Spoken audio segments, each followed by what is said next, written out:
Taste the Daily. புதுச்சேரியை அடுத்த நோனாங்குப்பம் பாலத்தில் காரும் இருசக்கர வாகனமும் நேருக்கு நேர் மோதிய விபத்தில் ஆற்றில் தூக்கி வீசப்படும் இளைஞரின் சிசிடிவி காட்சி வெளியாகியுள்ளது. கடலூர் மாவட்டம் முட்டூரைச் சேர்ந்த சந்தோஷ்குமார் என்பவர் இருசக்கர வாகனத்தில் நோனாங்குப்பம் பாலத்தில் சென்றபோது எதிரே வந்த கார் பயங்கரமாக மோதியது. இந்த விபத்தில் சந்தோஷ்குமார் ஆற்றில் தூக்கி வீசப்பட்ட நிலையில் பின்னால் இருசக்கர வாகனத்தில் வந்த பெண்மணி பலத்த காயமடைந்தார். தகவல் அறிந்து வந்த தீயணைப்புத் துறையினர் படகு மூலம் நீண்ட நேரம் போராடி சந்தோஷ்குமாரை சடலமாக மீட்டனர்.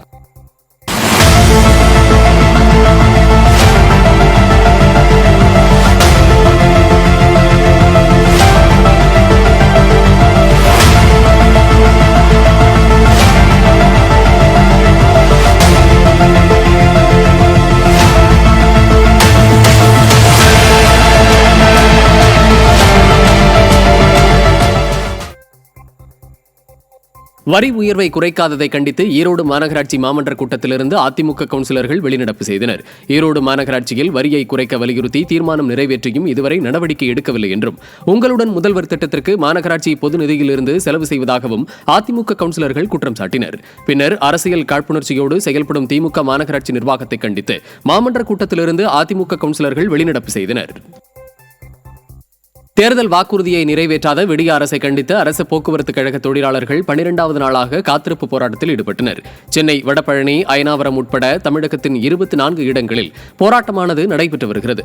அப்போது போக்குவரத்து தொழிலாளர்களுக்கு பழைய ஓய்வூதிய திட்டம் அமல்படுத்தப்படும் மற்றும் ஓய்வு பெறும் தொழிலாளர்களுக்கு பணப்பலன்கள் உடனடியாக வழங்கப்படும் உள்ளிட்ட தேர்தல் வாக்குறுதிகளை நிறைவேற்ற வலியுறுத்தி விடிய அரசுக்கு எதிராக முழக்கங்கள் எழுப்பப்பட்டன. நாகை அரசு மருத்துவக் கல்லூரி அருகில் தீய சக்தி திமுக மாவட்ட செயலாளர் கௌதமன் ஆக்கிரமித்து அமைத்த கடைகளில் ஏற்பட்ட தீ விபத்தால் பொதுமக்கள் பீதியில் ஆழ்ந்தனர். ஆக்கிரமிப்பு கடைகள் குறித்து பொதுமக்கள் பலமுறை புகார் அளித்தும் விடிய அரசு நடவடிக்கை எடுக்காத நிலையில் அங்கு தீ விபத்து நிகழ்ந்துள்ளது. இனியேனும் விடிய அரசு விழித்துக் கொண்டு ஆக்கிரமிப்புகளை அகற்ற வேண்டும் எனவும், அங்கு மருத்துவக் கல்லூரி நிர்வாகமே கான்கிரீட் கடைகளை அமைக்க வேண்டும் எனவும் மக்கள் அறிவுறுத்தியுள்ளனர். புதுக்கோட்டை மாவட்டம் அறந்தாங்கி நகராட்சி நிர்வாகத்தின் மீது நகரமன்ற கூட்டத்தில் சுயேட்சை கவுன்சிலர் பரபரப்பு குற்றச்சாட்டை சுமத்தினார்.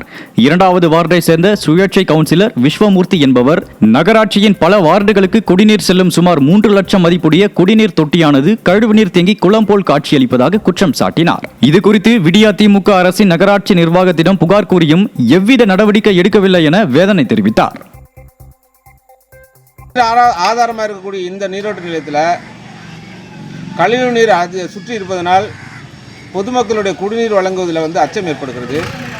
ஆகவே இது உடனடியாக மாவட்ட நிர்வாகம் சரி செய்து தருமாறு கேட்டுக்கொள்கிறேன்.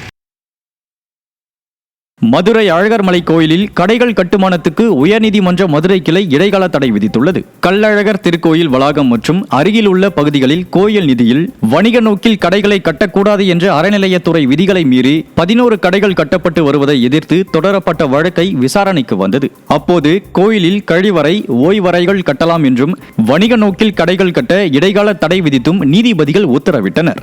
மேலும் பூஜை பொருட்கள் விற்பனை கடைகளுக்காக அரசு அணுகினால் தடை குறித்து பரிசீலிப்பதாக கூறி வழக்கை ஒத்திவைத்தனர்.